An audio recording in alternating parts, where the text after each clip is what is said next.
Good morning, everyone. Thank you for being with us this morning. Today, we're talking about teens and mental health, and we will be talking about some heavy topics such as eating disorders, self-harm, and self-image. So if anyone gets upset, please let us know.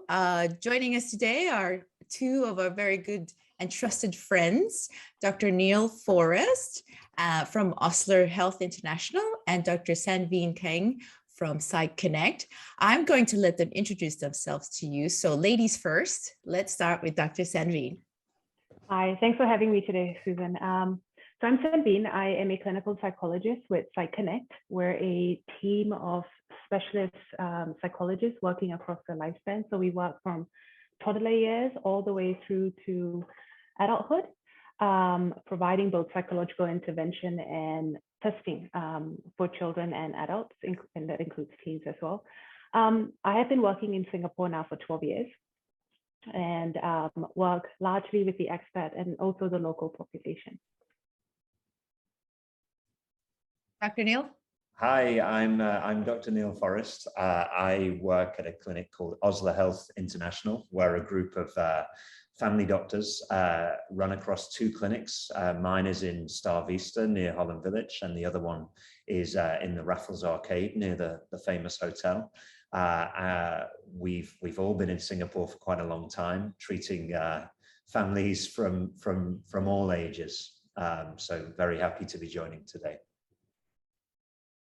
Thank you so much for the intro. So we have a presentation. So I think, Dr. Sanveen, would you like to press and share? Yeah.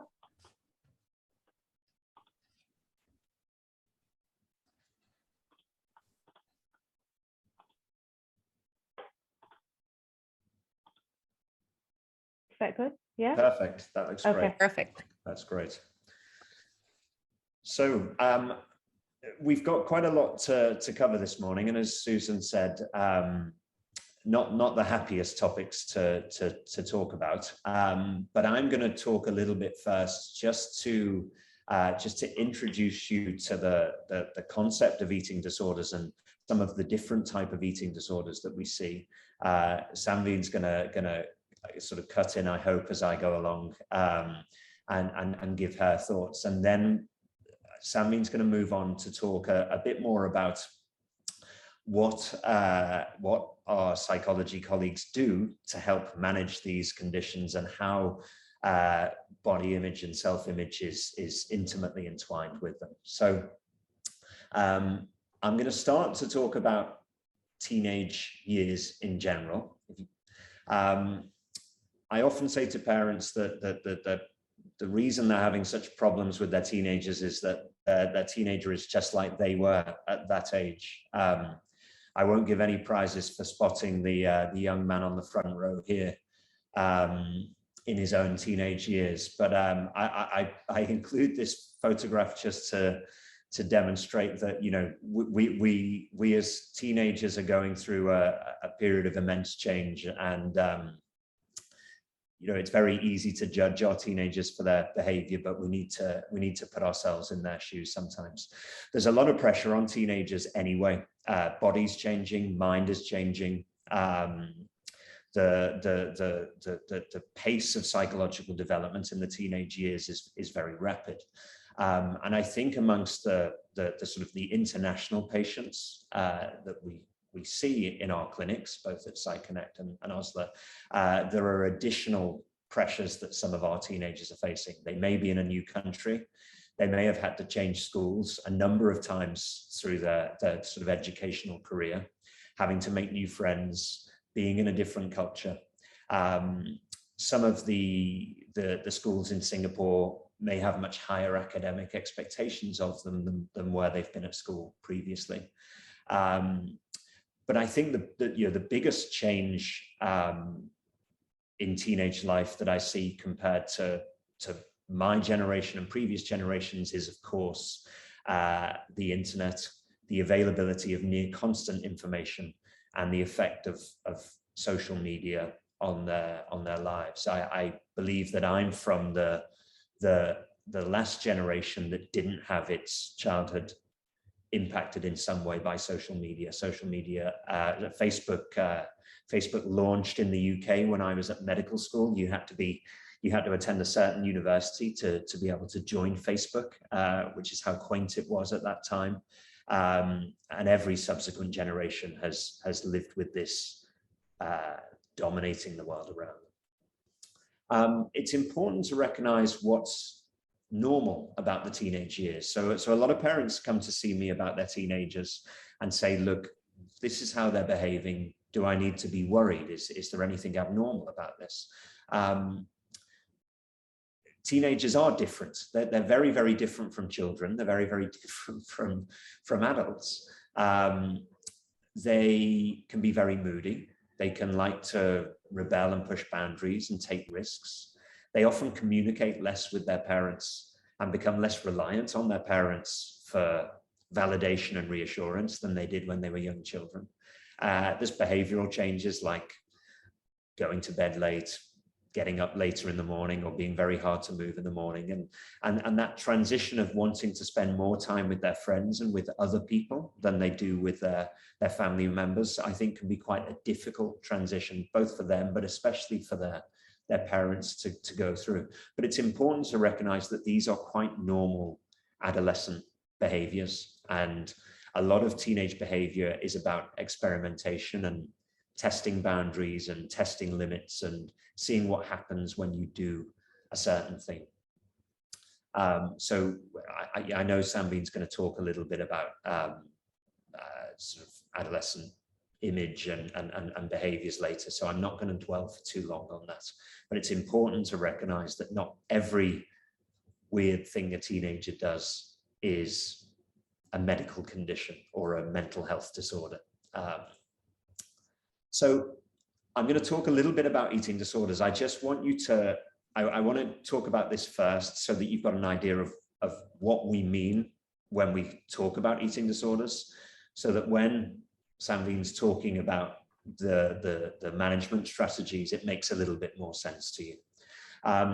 So eating disorders, the reason that we're tying this into a talk about adolescents and teenagers is that eating disorders are most common in the adolescent years. It's not that they only happen then, but that's when we see them the most. They are still more common in girls than boys, although it's not exclusively a female condition by any means. And they're very complex conditions. It's hard often to explain to parents in full why an eating disorder happens, and it's likely a combination of factors that are behind it, both genetic tendencies, the environment in which the child has been raised and gone to school, and there are also different influences across cultures about body image and eating. So I'm going to talk about the main 3 or 4 that we see.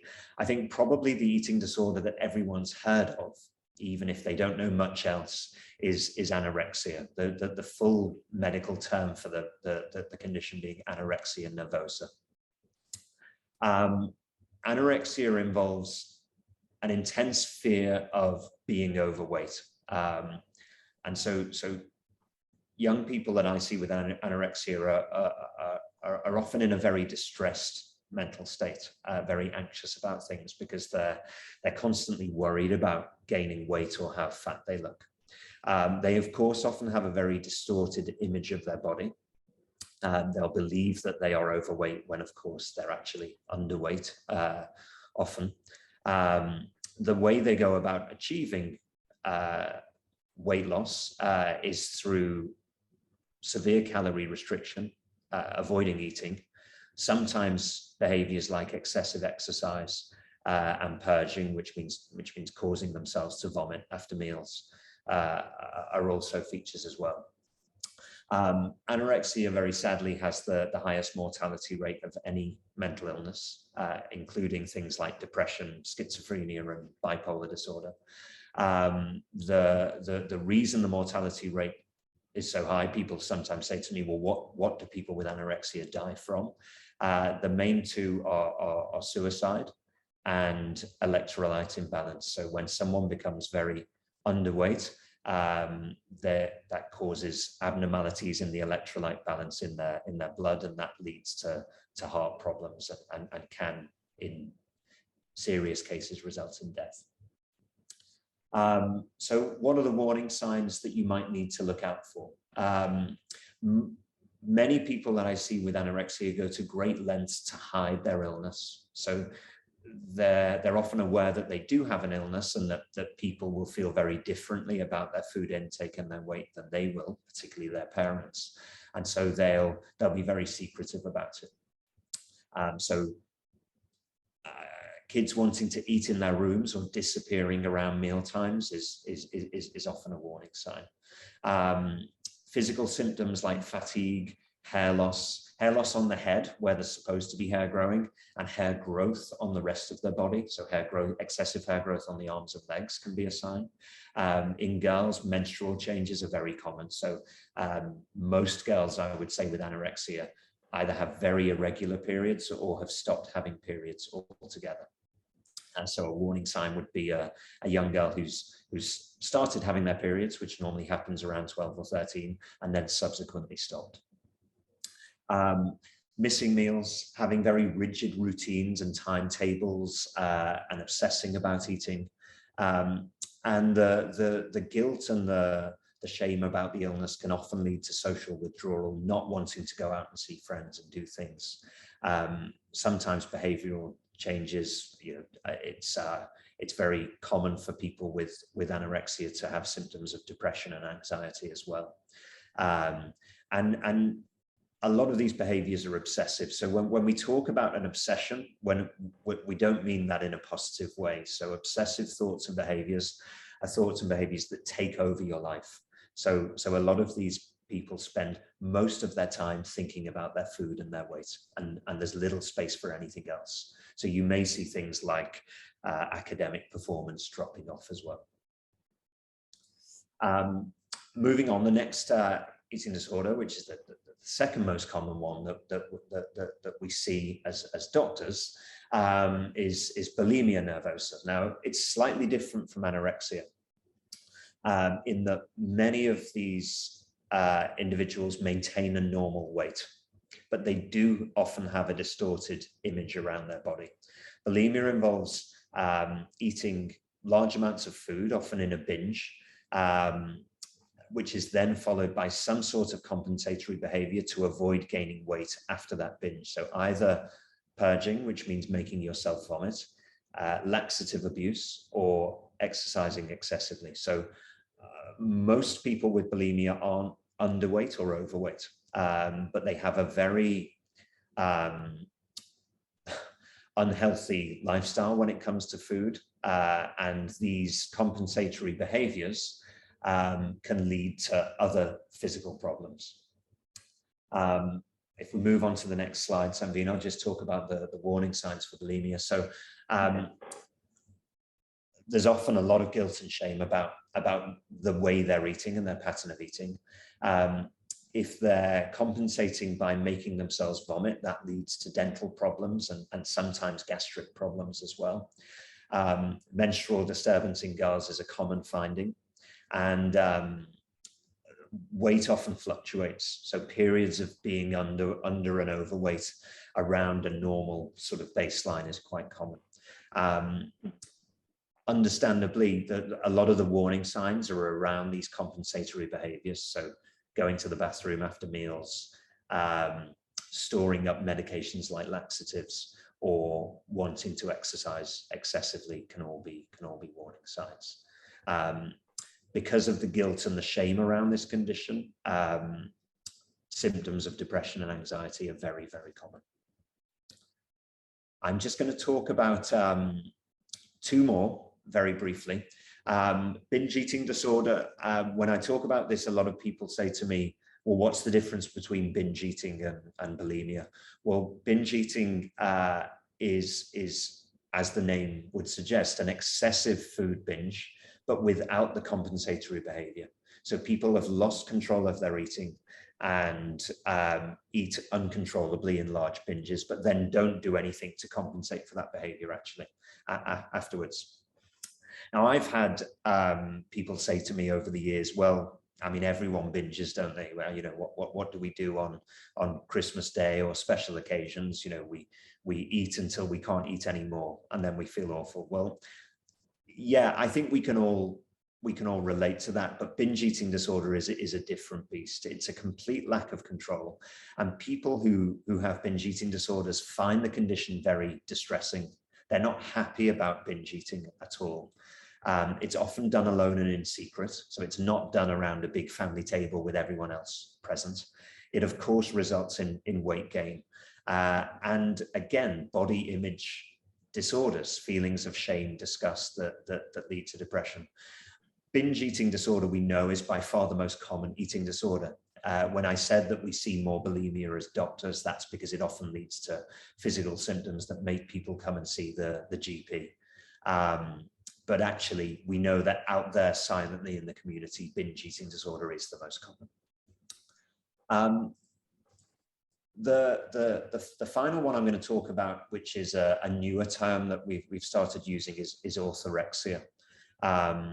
And this one's interesting in that I see it as commonly in boys as I do in girls, which is not true for the previous 3 disorders that I've talked about. This is an obsession with healthy eating, and the reason it's probably come to the fore is because of the dominance of social media in young people's lives now, and the perception of a perfect life or a perfect lifestyle. People with orthorexia, again, we talk about obsession. So this is not just, I want to be healthy, I'm going to try and eat healthier food. This dominates their thoughts. It becomes an absolute obsession above all else. They are often very enthusiastic about clean eating and labeling certain types or groups of food as bad. Exercise is often obsessive. Often in boys, this manifests as wanting to do lots of weights and resistance training and take lots and lots of supplements and protein intakes to try and achieve bigger muscles and a bigger build. Body image is, again, often distorted. It's often around feeling scrawny or skinny and wanting to get bigger. So kind of the opposite of anorexia in that sense. And it can be hard for parents and for health professionals to spot, because a lot of these things are ostensibly healthy. I mean, not wanting to eat junk food and processed food is a good thing. Wanting to exercise is a good thing. So it can be hard to know where to draw that boundary about when orthorexia has become an issue. And I think when it's affecting people's happiness and well-being or having a significant impact on their life, that's when we need to be careful. So that's my sort of brief introduction to the main eating disorders. I'm just gonna invite Sanveen to come in at this point and give her thoughts. Okay. So I'm going to start by talking about the psychological impact of eating disorders. So as shared by Neil, you'll notice that there are some common traits across the 4 eating disorders that he's talked about, as well as consequences. One of the most common traits is the need for control. And this can be the need to control what goes into our bodies or what comes out of our bodies, as well as controlling how one can shape the way that they're viewed. And that will be discussed a bit more when I talk about self-image. And the second is this uphill battle against emotions. Individuals with eating disorders are very preoccupied with thoughts around food, their weight, body appearance, and this can be incredibly consuming. It takes over their lives. They spend large amounts of time obsessing and thinking about these topics. And more often than not, it leads to high levels of worry, anxiety, and even complex secondary emotions such as guilt, shame, judgment, depression. Cognitively, lots of individuals talk about having difficulty concentrating, and it's not uncommon for teenagers to present as though they're having attentional difficulties. They struggle with executive function, they struggle with completing tasks, they struggle with keeping up at school. And above all, this experience is incredibly isolating, and it's worsened by the nature of the disorders themselves, where most of these behaviors, if not all, are done in secrecy. So very often individuals with eating disorders find themselves alone in this battle. Socially, the disorder has a huge impact on the lives of loved ones. It's incredibly destructive to the family system. So there might be a lot more conflicts, a lot more worry, the development of additional mental health conditions within the family. So caregiver guilt, caregiver fatigue, parents going on and developing anxiety and depression themselves because they find it hard to support their teen, and it's hard to watch, especially if the teen is not getting much treatment and you're seeing your child being extremely thin, and noticing the behaviors that Neil has talked about. The behaviors also do impact individuals socially and in romantic relationships, primarily because of them being behaviors that are done alone and in secrecy and in private, rather than a disorder that teenagers would talk about with their peers. So I'm just going to quickly talk about the biopsychosocial model. I know Neil mentioned that the disorders are very complex and there are multiple factors that do contribute to the development of this condition. But one of the things that we do as psychologists is try to identify mainly the psychological and the social components of the disorder, and that helps us explore various themes or concepts that we might want to look into in therapy. Parents often ask if the condition is nature or nurture, and this model helps us see that it's likely both.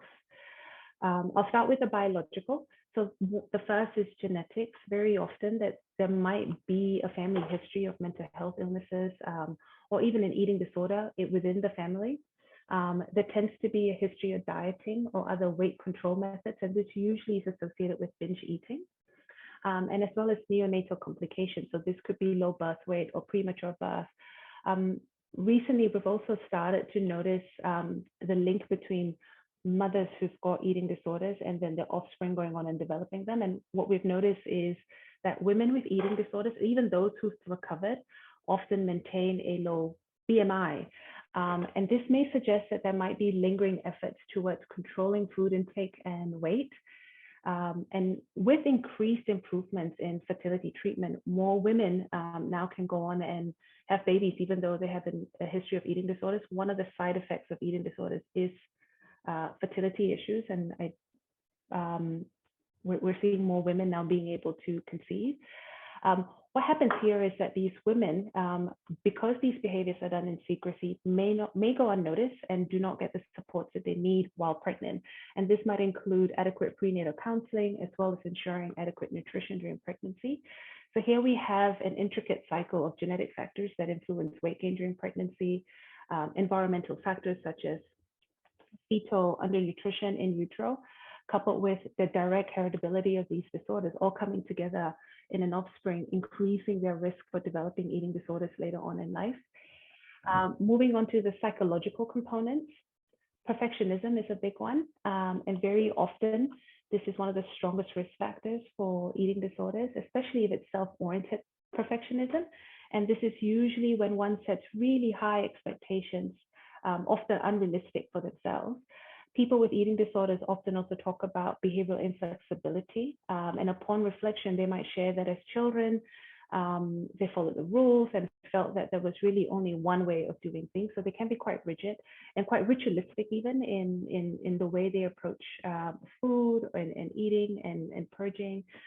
They also have a negative body image, and we've seen a link between a history of anxiety disorders being present prior to the eating disorder starting. And then socially, the pressure of looking a certain way, be it being thinner or being more muscular, a history of bullying and being teased, especially if it's around weight, a lack of social support, a history of trauma, so the experience of early aversive childhood experiences or even post-traumatic disorder. And the last being acculturation. And we could break this up into two groups of people. One, people that come from racial and ethnic groups where there's rapid westernization happening. There is a tendency for these people to buy into the message of what is a socially appropriate body type, the body type that we see in the media. And then the second group of people are teenagers who are consuming this media, who also buy into this perfect body type or ideal body type that they should be aiming towards. I'll pass it back to to Neil to talk about treatment. Thanks, Sanveen.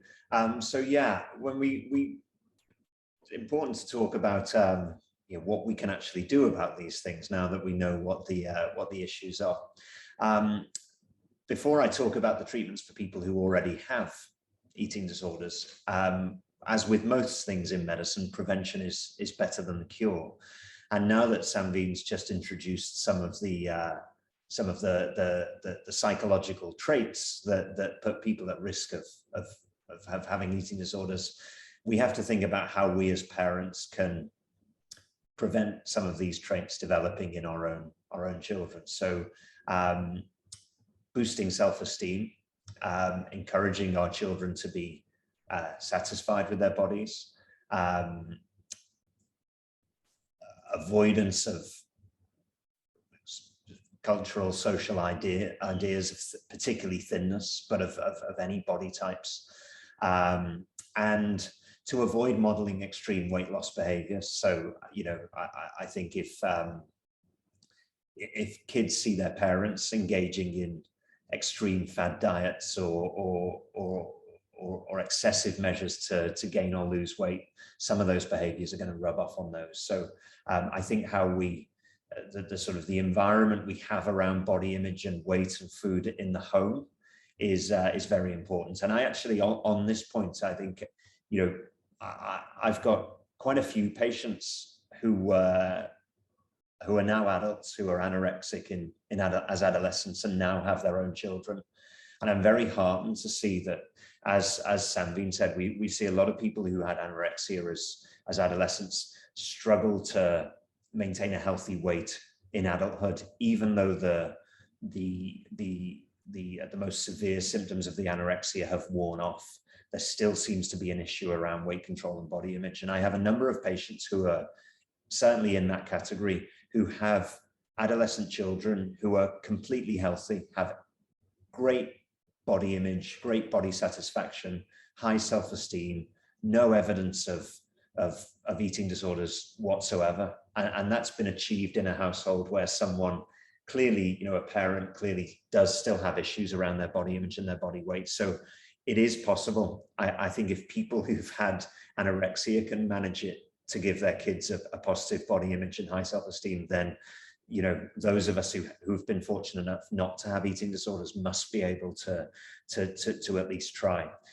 As we said, look, this is not about blaming parents for eating disorders, because we don't fully understand why these things happen. And I see plenty of young people with body dysmorphia and problems with their self-image that doesn't appear to have come from their parents or their home environment. So it's not the be all and end all, but we've got to try and give our kids the best chance we can. So moving on to the next slide, just talking a little bit about treatment and recovery. I've done a number of these talks now with Susan for Expat Living on different aspects of mental health. And we often talk about self-help and, what can you do for yourself without seeing a doctor or without seeing a psychologist. And I think eating disorders is one of those rare conditions where I would tell you to seek help professionally every single time. I think if you suspect that you or a young person around you has an eating disorder, you need help. You can't do this on your own, and often it's treatment for the whole family, not just the individual that's affected, because this can be a very difficult condition for parents and even siblings sometimes to come to terms with. I'm of course going to leave the psychological side of treatments to Sanveen to talk about in detail, because she's the expert in this area. Of course, there are times where we may use medications, particularly around treating symptoms of anxiety and depression, which are very, very common in eating disorders. So although there isn't a medicine that cures an eating disorder, there are medications that can modify some of the mood changes that result from eating disorder. As I said earlier, people do die or become extremely physically unwell from eating disorders, and sadly, inpatient care is sometimes required. You know, there are eating disorder units in Singapore where people can be cared for in hospital, and many people do require some level of lifelong management. It might not always be as intense as it was when they were young, but they may need to have some psychological input and help for the rest of their lives. For the next slide, I'm definitely going to hand over to Sanveen, because this is far more her area of expertise, and I refer patients to people like Sanveen for exactly this kind of treatment. So with psychological treatment, before I start talking about the three of these, and look, there are many different psychological approaches that a therapist might take, but these are the three that are most commonly used.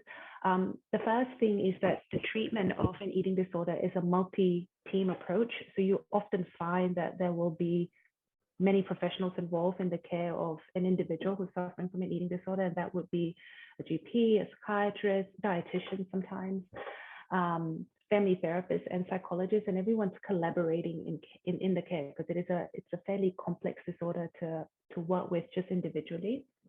There are two main themes of individual therapies, and what I mean by individual is this is where the session is done with a psychologist and the individual who's suffering from the disorder.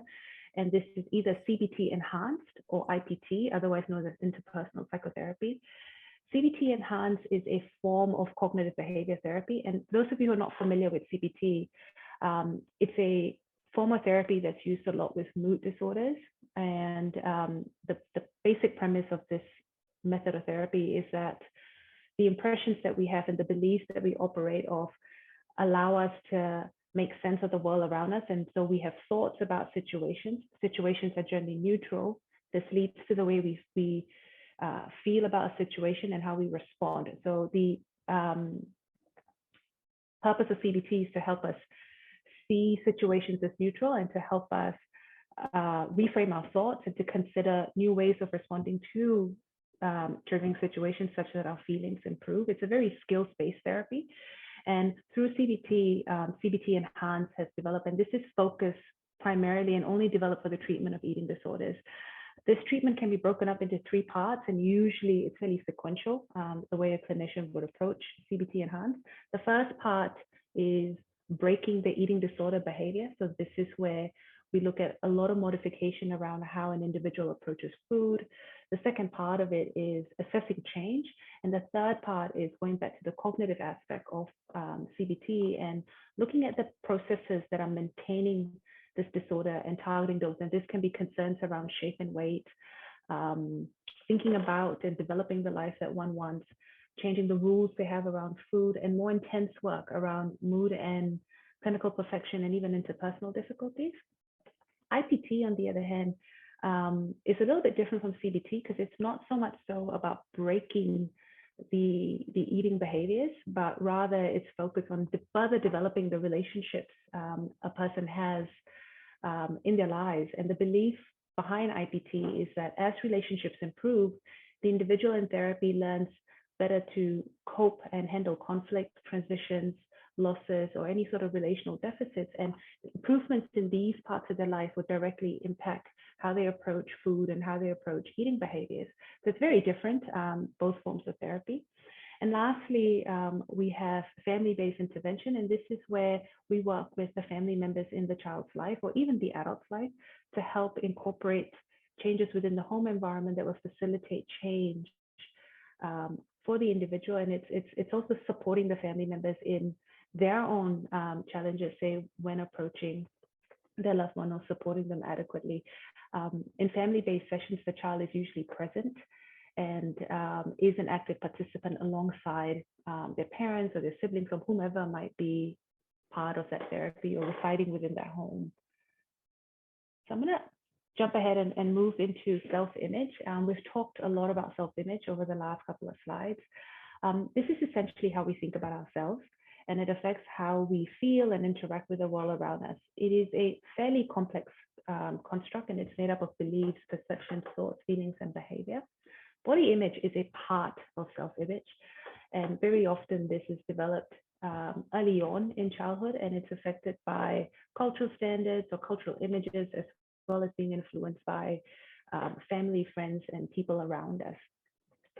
Neil's talked a lot about body dissatisfaction and how that impacts mood and relationships, but just to summarize it again, this leads to dissatisfaction with your appearance, starting dieting or disordered eating patterns, which are often gateway behaviors into eating disorders, having a negative self-evaluation, and often this is disproportionate to the situation. So how you feel about yourself is directly tied into how you view your body weight or shape.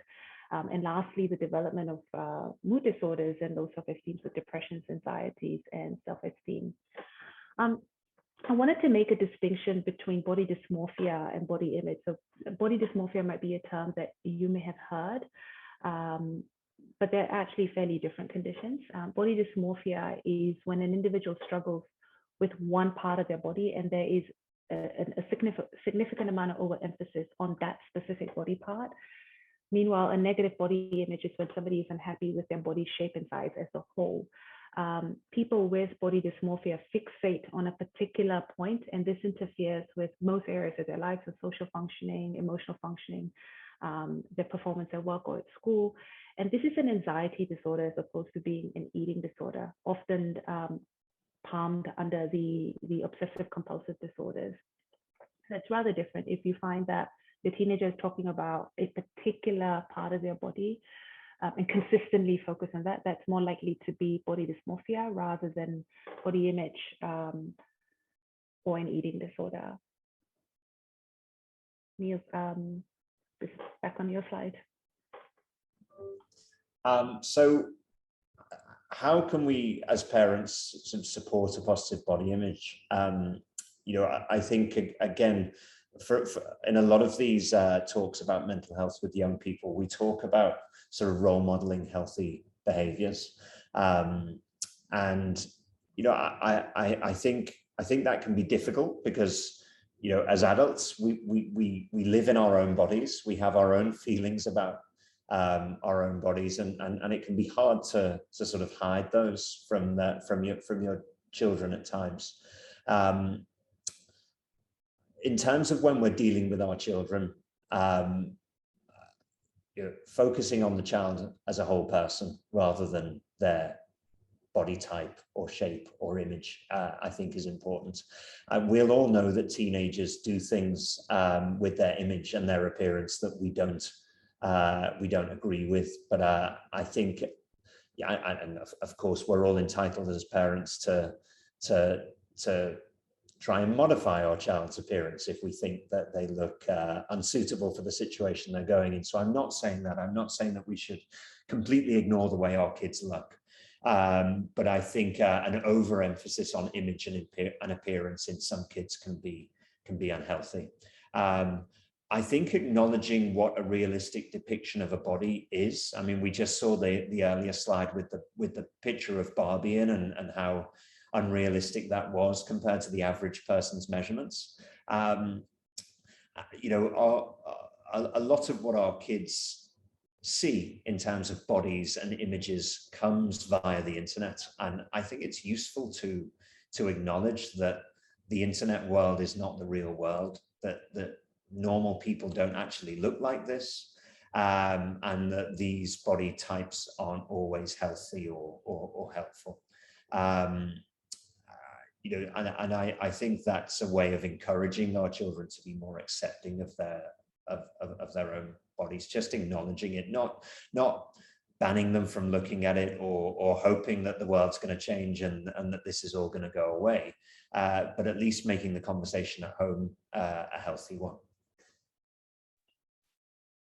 I see that there was a question on that relates to our next slide, which is on body positivity and neutrality. These are two concepts that have been talked about a lot in the media. Body positivity is a social movement which focuses on equality and the acceptance of all body types and sizes. There has been belief around this movement creating an unhealthy culture around allowing people to disregard medical complications that arise from obesity, and also there being too much focus on the physical appearance. The second concept is body neutrality, and this is where one focuses on what your body can do for you. It promotes accepting your body as it is and recognizing everything that it does, the remarkable abilities and non-physical characteristics instead of just how we look like on the exterior. The image shows and gives two examples, each for body positivity and neutrality.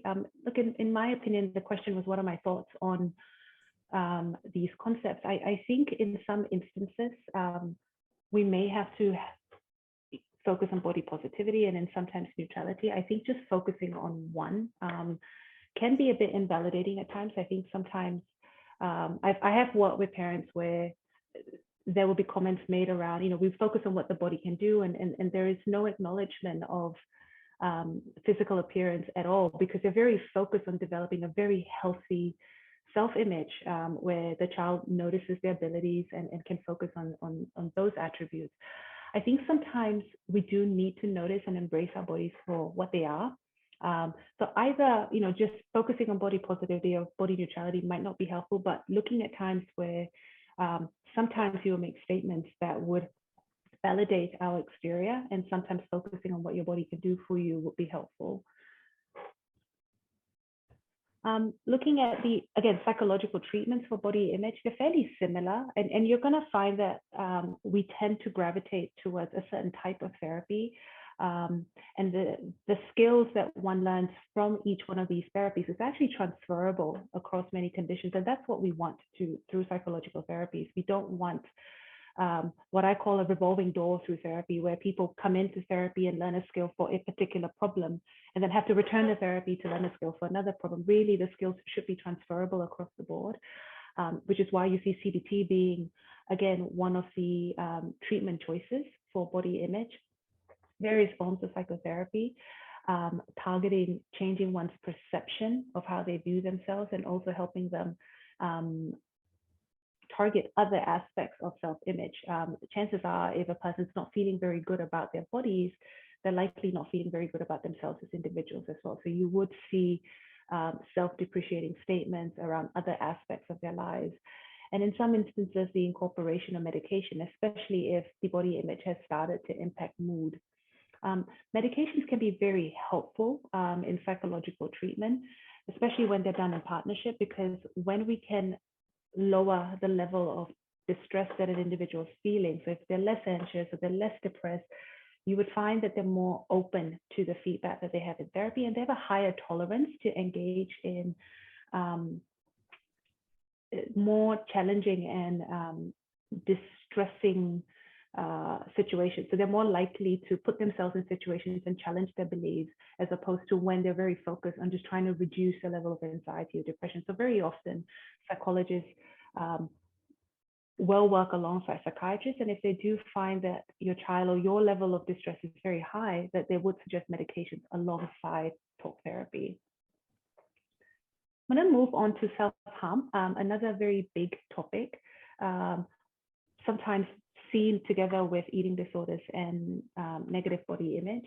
Self-harm is any behavior that involves deliberate injury to oneself, and this is not limited to a particular type of behavior. There can be a whole range of behaviors, from cutting to repeatedly putting yourself in harm's way, to hitting oneself, pulling their hair out, scratching skin or breaking skin.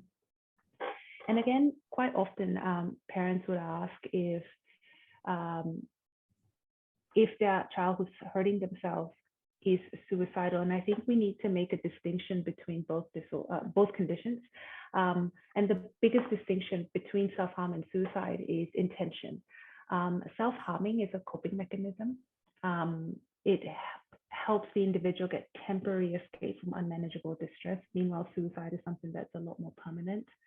A self-harming teen may not be suicidal, and a suicidal teen may not be self-harming. So we don't always see the behaviors consistently leading to suicide, and nor do we see self-harm being present in kids who are suicidal. And with self-harming, there's a continuum of behaviors. There often are more than one ways that a person may inflict hurt onto themselves. But what we do know is that if the distress continues to increase, a self-harming teen can become suicidal. Again, a question that parents do ask is, how does self-injury help my child cope? How does inflicting more pain take their pain away? And to answer this question, we need to look at how we're wired as human beings. Now, human beings are hardwired to avoid pain, both physical and emotional. We go to great lengths to avoid feeling any sort of emotional or physical pain. And we do so through both healthy and unhealthy coping mechanisms in adults. We may employ more healthier coping mechanisms, working out, talking to friends, or even unhealthy ones, drinking, cigarettes. And teens are no different from us. They do try and find various ways to cope, and our coping mechanisms develop during our teen years. So during these years, teenagers are often experimenting with their coping mechanisms to find what works, what doesn't work for them. And a young person in emotional pain will try to find as many ways as they can to avoid the pain.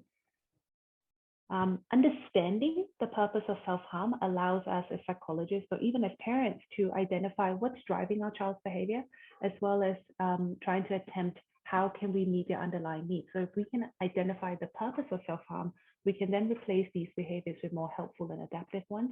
And we have identified about 5 reasons that people do self-harm. In therapy, we do help the individual who's self-harming identify these reasons for themselves as well, so that they too can start to think about what could be other ways that I could get these needs met. One of the reasons could be relief from pain or distressing feelings. It helps us distract ourselves, move away from the emotional pain to physical pain, pain that we can see. Some people, when very emotionally distressed, talk about dissociating or feeling very emotionally numb, and self-harming is a way to feel physically and regain a sense of reality. It can also be a method of self-punishment. It can be a way to express or communicate very strong feelings, and also to prevent feelings of emptiness. There are some ways that we can identify self-harming. I'll start with the physical symptoms, because those can be the most obvious. This is when you start seeing scars, fresh cuts or scratches on your child, bruises, in some instances, parts of patches of missing hair. You might also notice behavioral shift, your child withdrawing, spending a lot more time alone, holding on to sharp objects, or wearing clothes that may not be appropriate for this weather. So, kids wearing sweatshirts, long pants, often concealing their body, even on hot days.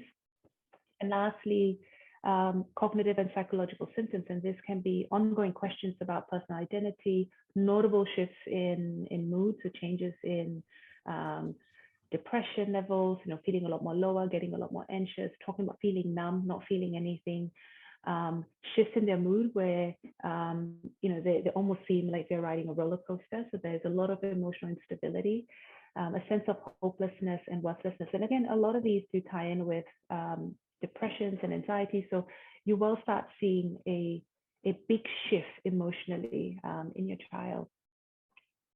And the last slide is treatment for self-harming behaviors.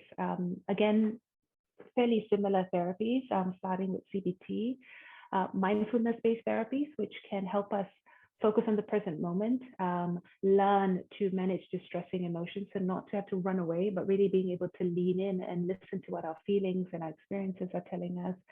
And the last being DBT, which is a form of therapy that teaches skills to tolerate distress, as well as manage and regulate emotions, whilst improving interpersonal relationships. And that brings us to the end. Wow. Okay, we have a few questions. I'm just going to mute FY. Right.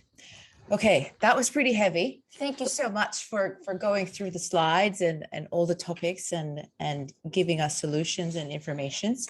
I've got my 3 pages of questions for you, and we have a question from everyone else. I'm about to go into the enchanted forest of teenager universe. My daughter is turning 13 in September, and I'm totally freaking out. So thank you. This talk is so helpful in terms of what we should look out for, what we should remember as parents. So one question that we've got is, how do we identify when the child needs therapy, or if there's still something parents, guardian can do before getting into that point? Should I take that one, or do you want to go first, Neil? Well, You can both take it.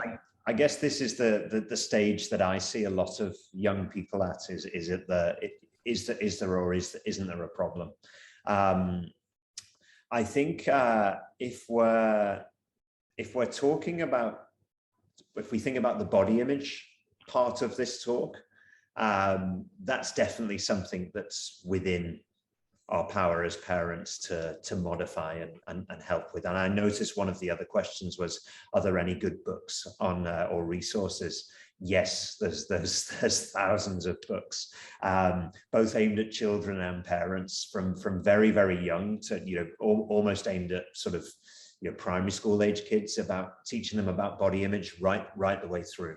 So that's something that I think we can help with.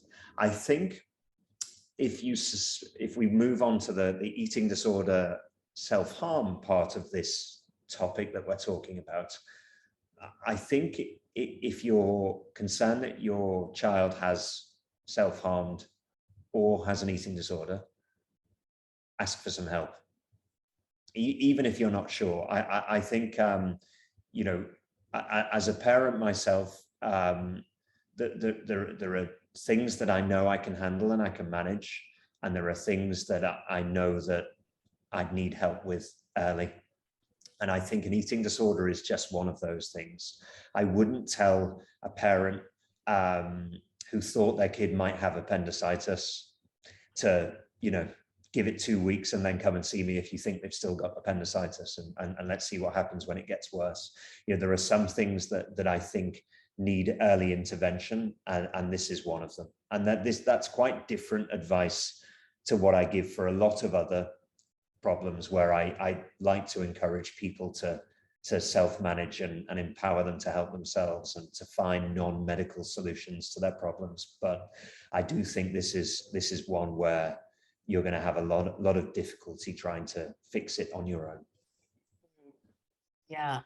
And what is the procedure? Let's say, you know, I need help. Do I come to you first, Dr. Neil, and then you'd recommend me to a psychologist such as Dr. Sanveen, or how does the procedure work in Singapore? It can work either way. I mean, lots of people do come to see me because, you know, more people are likely to be registered with a doctor than they are with a psychologist, you know, because they'll have seen the doctor for a bunch of other things over the years. So a lot of people do end up coming to see me first, or they might know that they want to see a psychologist, but they don't know which one to see, and they're looking for a recommendation. Often people will require a referral for their medical insurance. So they want to see a psychologist, but in order for it to be funded by their insurance, they need a doctor to refer them for that.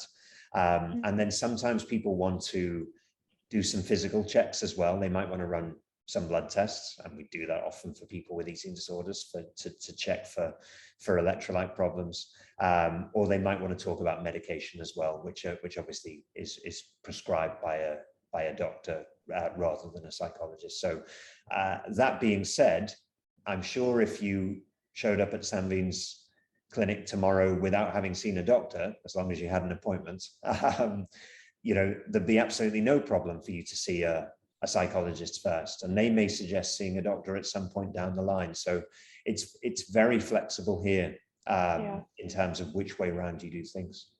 And also, Susan, sometimes, you know, I've worked with kids. In fact, I'm working with someone currently where they had come in for a completely different reason, and the eating issues were not identified. In fact, the parents weren't aware of it. According to the parents, the challenges only started 6 months ago. But when I worked with the child, what we realized was actually what really started and snowballed everything were body image issues that started 3 years ago. But because they're things that are so private, very often teenagers are dealing with these things alone. There's a lot of shame, so they might not at the very beginning share with you that I'm not doing this, or this is how I feel about myself. So things are very flexible. We might start with one condition and then really recognize that something else is at the basis of this, and that might then result in a referral back to the GP or referral back to a psychiatrist, and working in collaboration. Okay. And speaking of shame, like, do you have any tips for us to kind of say, okay, it's really hard to convince teenagers who know that they have this issue to come and go, oh yeah, let's go and see Dr. Neil today. Let's, and they'll be like, no, thank you. How do you get them one foot in the door to get to see you? I think that's one area where it's probably is easier to get them to see a doctor, because it's something they'll have done before, and often parents will bring their kids to see me for a checkup or an annual review or a vaccination, and while we're there we'll have a chat about some of this other stuff. So that's probably a little bit easier. But when I talk to people about going to see a psychological therapist, I try to draw analogies from other aspects of life. So I'll often tell young people that it's like going to see a personal trainer, but for their mind rather than their body. So it's more of a positive thing than a negative thing. And often they like the idea of seeing a personal trainer. That feels like quite a sort of, it's I'm privileged to be being offered this, rather than I'm being dragged to see the psychologist by my mum or my dad. So methods of convincing children depends on the child. Yeah. I usually tell parents, adults go to therapy and children get brought to therapy. Yeah. And that's really important, because they don't want to be here. Talking is hard. It's not their natural way of communicating, and especially talking to an adult, right? So they don't want to be in our rooms. And it's very important for us to recognize that rapport is a big part of any sort of change that we see therapeutically. So psychologists will spend a lot of time building that relationship before we can jump in and start working on what might seem to be the real issues. Okay, that's good tips. Another question, this is for you, Dr. Sanveen. Can you please help differentiate symptoms and treatments of BDD versus eating disorder? Okay, so BDD, body dysmorphia, like I shared, it's more anxiety-based. It comes under an obsessive compulsive disorder, and it's usually focused on a body part. So I don't like my nose, or I don't like this part of my body, as opposed to body image, which is I don't feel good about myself because I feel fat, or I don't feel good about myself because I don't look like this. With BDD, what we find is that the obsession keeps changing, and so you've got people often wanting to fix different parts of their body and getting focused, and the obsession never really goes away. It's not just about a nose job, or it's not just about this part of their body. It usually is fixation to a very high degree, to the point that it's obsessive. It's consuming. It's not nice. They don't obsess about it and feel good about themselves. They feel pretty poorly about themselves, and the obsession sometimes keeps changing. So the treatment varies. BDD, being a anxiety disorder, is about shifting how one feels about that particular body part, and also maybe going and understanding what's driving that behavior. So we target that from an anxiety perspective. But an eating disorder, as we talked about, is more so to do with body image and really looking at the body as a whole. And treatment there can be very different from working with psychiatrists, changing eating behaviors in our relationship with food, perhaps working with dietitians. I'm not sure, Neil, if you've got anything that you want to add as well. Yeah, I think I would just you're absolutely right about the obsessions with different parts of the body sort of changing over time. And I think one issue that I've seen on numerous occasions is these variants of obsessive compulsive disorder have always existed, but the social media, the way social media algorithms work is perpetuates obsessions like this. So if I'm a 14-year-old who doesn't like my nose, and this is the kind of thing I'm looking around for on social media, other people who don't like their nose, other people talking about how they fixed their nose or what plastic surgery or fillers they had. The apps are developed to give us more of what we're looking at. So the obsession, you go down this rabbit hole, and very soon you're only interacting with other people who don't like their nose and want to change their nose or have changed their noses, and it's a complete echo chamber, and you don't hear any dissenting voice saying, hang on, could it not possibly be that this is a distortion, this is a thought disorder, and there's actually, your nose is fine, and we need to work on how you accept your nose rather than trying to change it, because as sure as anything, as soon as the nose is changed, it'll be something else. Yeah, it's difficult to get out of the ugly nose club when everyone is in the same, Yeah, I mean, before social media, you on any topic in your life, you received a variety of inputs from different sources. But now kids are just funneled down one little cul-de-sac of opinion, and it's not just body image, but that's a big problem in that area. Yeah. Is there a link between extreme fussy eating leading to eating disorder at the long run? I saw that question. Yes and no. So there's not a link between children who are fussy eaters per se developing eating disorders. The only link that I would warn against is that fussy eating in the early years can lead to changes in the family dynamic around meal times and food, and parents' behaviors around food. So no, kids that are fussy eaters don't by themselves go on to be at any higher risk of having eating disorders. But if meal times have become a tense battle throughout childhood, then I think that can spill over to unhealthy behaviors. And this one relapse on eating disorder, is it like, okay, I've gotten over my eating disorder, and then time passes, and then I go through something difficult in life, and does it come back to me after I did all the treatments? I think Dr. think with any sort of psychological disorder, some people do find themselves having relapses. It's hard to say if it's a person who experiences a stressful event is going to result in relapsing. I think it depends on multiple factors. It depends on the support system. It depends on the coping mechanisms. It also depends on the resources that they have. So you could have a bout of, or you could have a negative experience, and if you've got resources, that doesn't have to turn into an episode. Like Neil and I shared earlier on, there is acknowledgement that sometimes people who have recovered with eating disorders go on through their lives to sometimes still struggle with maintaining a healthy weight. It doesn't necessarily mean that they're having disordered eating patterns, but there still is some focus on how they feel about their bodies. So I'm not sure if I've answered your question, but it doesn't necessarily mean, I suppose it's different for every single person, right? Yeah.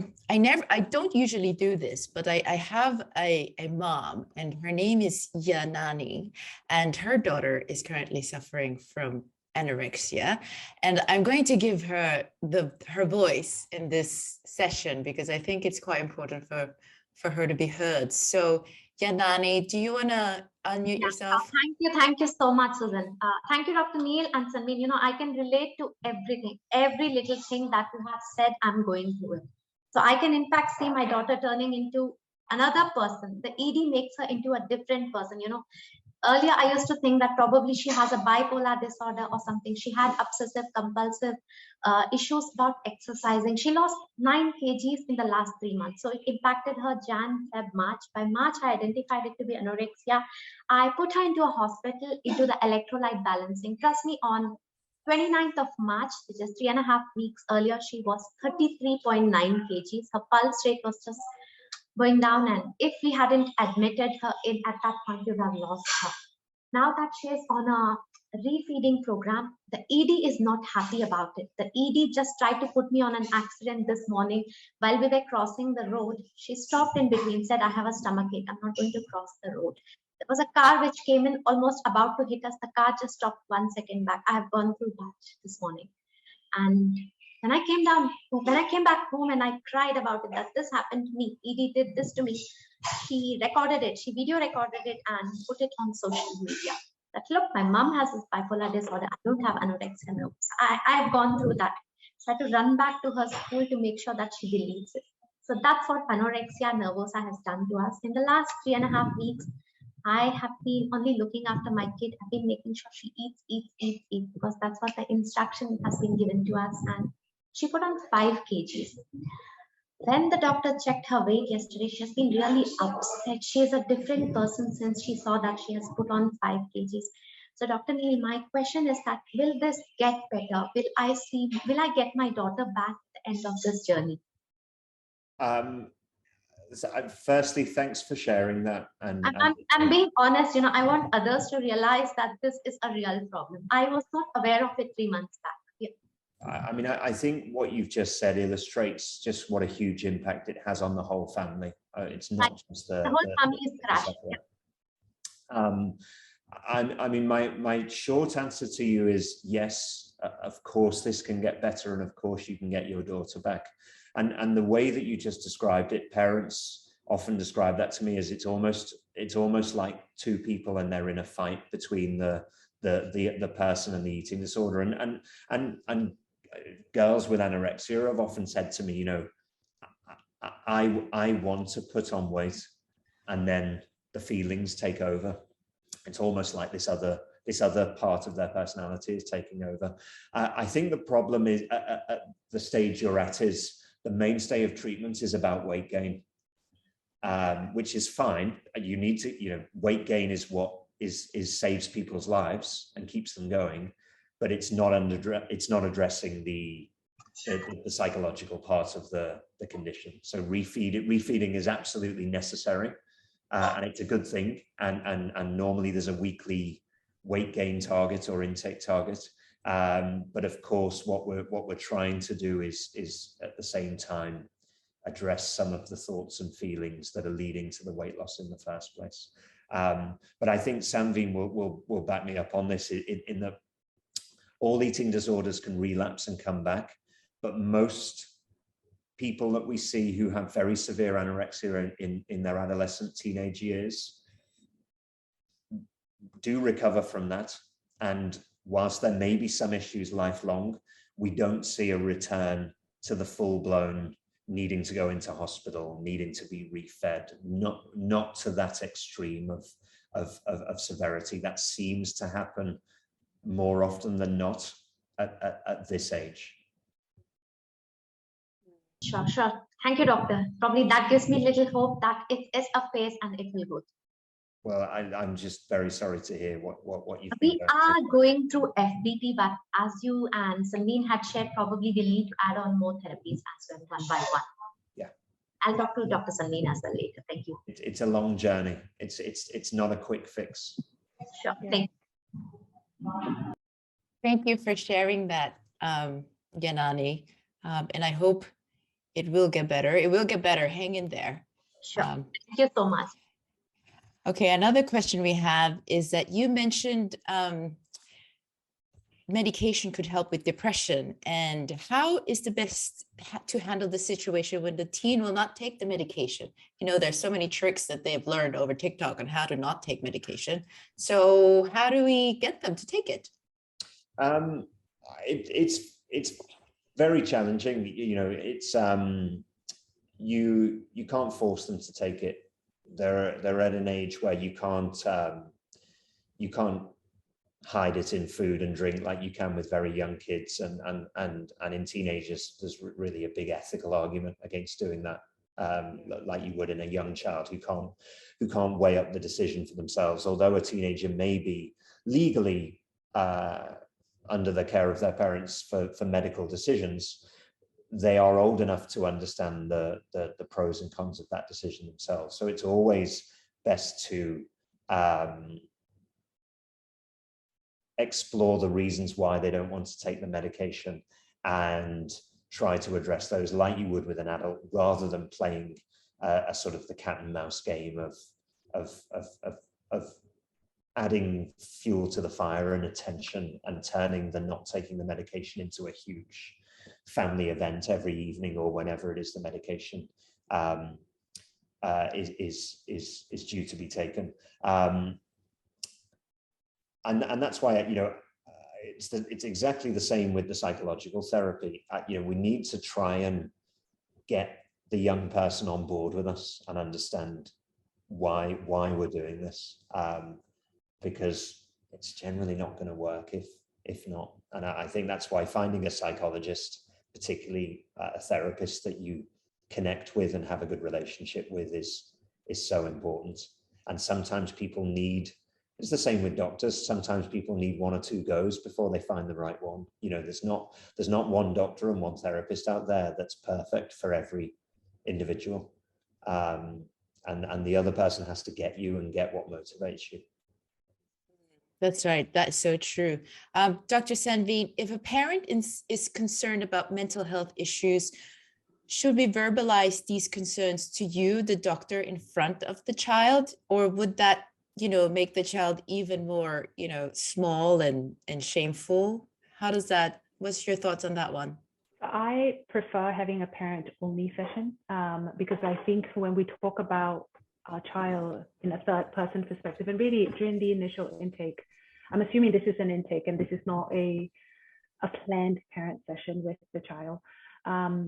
We want to get as much information as you have to offer, and sometimes that information may not be very helpful for your child. So, the depths that we go through. So I want to say, no, my way of practice is, if we're going to have a discussion, if we're going to talk about the depths of struggle, I like to have that alone, and also for the parent to have space to really explore perhaps how this is impacting them as well, so that we can see, just as Janani shared, the impact that it has on the entire family system, because we want to support the system as a whole rather than just the child. That being said, there could be times that your therapist may ask you to join a session, and we do want to have that dialogue, but it is a dialogue that happens between the therapist, the child, and the parent. And that dialogue might include talking about the struggles, but it's generally facilitated, and the therapist would be aware of the impact that we want it to have in the child. So we don't want shaming to happen in the room, and we address the emotions that come up during these discussions. Okay, perfect. That's good to know. And lastly, Dr. Neil, you mentioned about experimenting, like teens like to experiment.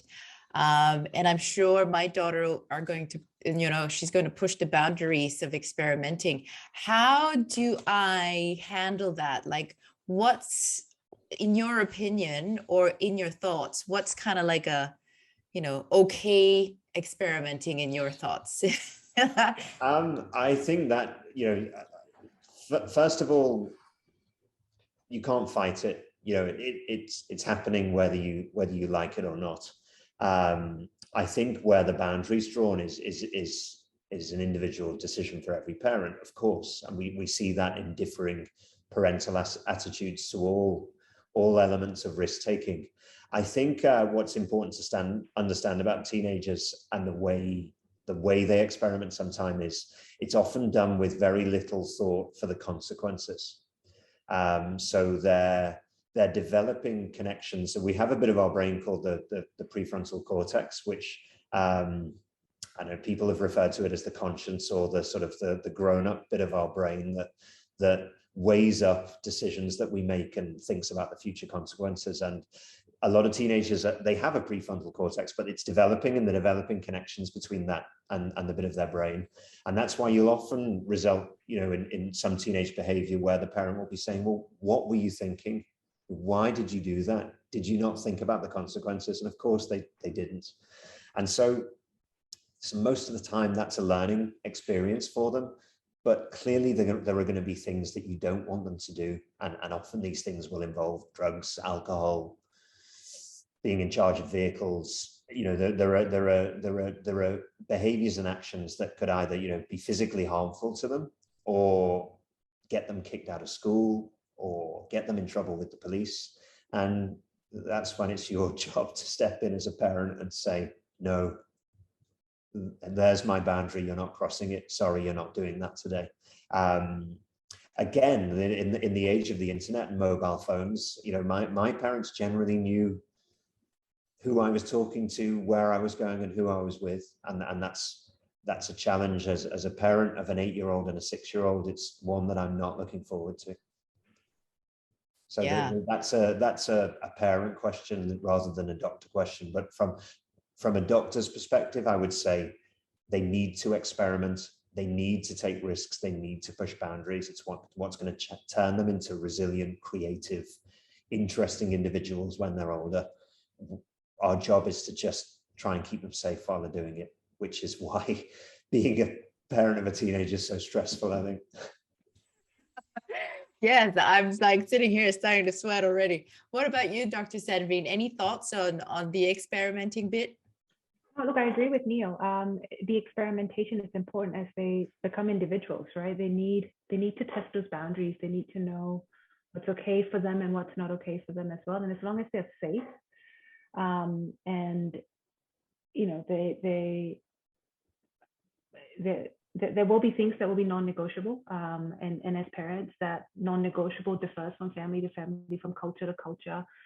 I think ensuring your child's safety, and also maybe having a dialogue, you know, can some of these boundaries change? What might be non-negotiable? Is that open for discussion?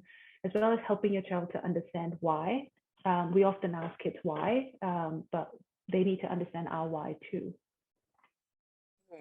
Okay, so one last question that came in. If we as parents underestimate quite widely ourselves as teenagers, how do we know when to talk about our own experiences, and will teenager even listen? And how do you go in answering their questions about your own history? Oh, do you have to be honest?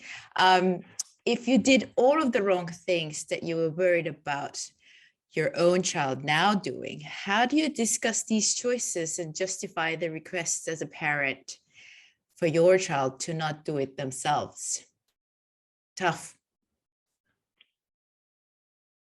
I think teenagers want to get along with parents, right? Like there often is this belief that my child doesn't want to spend time with. They do. Teenagers are looking for parental validation. They do want you to tell them that they're doing well. Conversations can happen, but usually bite-sized conversations. They're not going to sit down and have long, drawn-out conversations. And finding opportunity and being able to discuss things with them. I think sometimes it is important to share your own experiences. Your child gets to know you as a person. You might want to think about what you're sharing, just on the basis of developmental age. Is your child the age that they may understand? And you might find yourself sharing a little bit more and more about yourself as your child grows older. And I think these dialogues can be quite helpful, especially when we talk about the reasons as to why, you know, what was the consequences like for me, and what are my fears right now, and being able to have that open discussion with your child can help them come back to you and talk about things. And as Neil said, they are going to experiment. They are going to push boundaries. So if we have a space for them to come back to, we're able to help them navigate these boundaries or these experiments better. Yeah, I think one thing I often say to parents is your kids only got one or two parents in their life generally. They've got lots of friends and acquaintances and teachers and other people they know. They need you to be their parents. They don't need a friend. Now, that doesn't mean that they shouldn't be able to confide in you and talk to you about sensitive things. And I think that can be really helpful when you share experiences. But I think it's healthy to maintain that parent-child or parent-teenager relationship. They need that structure, and that they need you to be that person. They don't need another person to be their friend, although of course being a good friend is a huge part of being a parent, but it's different to their school friends. And I think some parents struggle with that transition. I think it's very easy when we've got young kids. We know exactly what our role is. It's to supervise them, isn't it? It's to, someone's written in the comment section, to transition from being a manager to a consultant. It's quite easy managing young kids. It's stressful, but the boundaries are very, very clear. And then as they start to transition into young adults, I think a lot of us as parents struggle to find our role in that. But I think it's important to remember that you're a parent first and a friend second, and you need to be able to have the difficult conversations and to make the difficult calls that other people won't make. Yeah, that's a good one to end with. And that's all the time we had today, guys. Thank you so much, Dr. Neil and Dr. Sanveen, for going through all the infos with us. I am definitely more confident of being a parent of my teenager when I got you guys to reach out to and contact. And same for everybody who attended this talk today. This talk is recorded, so we'll send it out to you when it's finished editing later today so that you can watch it again. But thank you so much for all the tips, the information. If people want to get in touch with you, I'll send them your details so that they can reach out. And if anybody need any help, please reach out to us so that we can connect you with the right people and get help for anything that you are thinking about or suffering with. Thank you so much. It's Friday. Enjoy your afternoon, everybody, and please take care of each other. Thank you. Thank you, Dr. Neil. Thank you, Dr. Sanveen. Thank you. Thanks, Susan. Take care, See you everyone. soon. Thank you. Bye. Bye. Bye.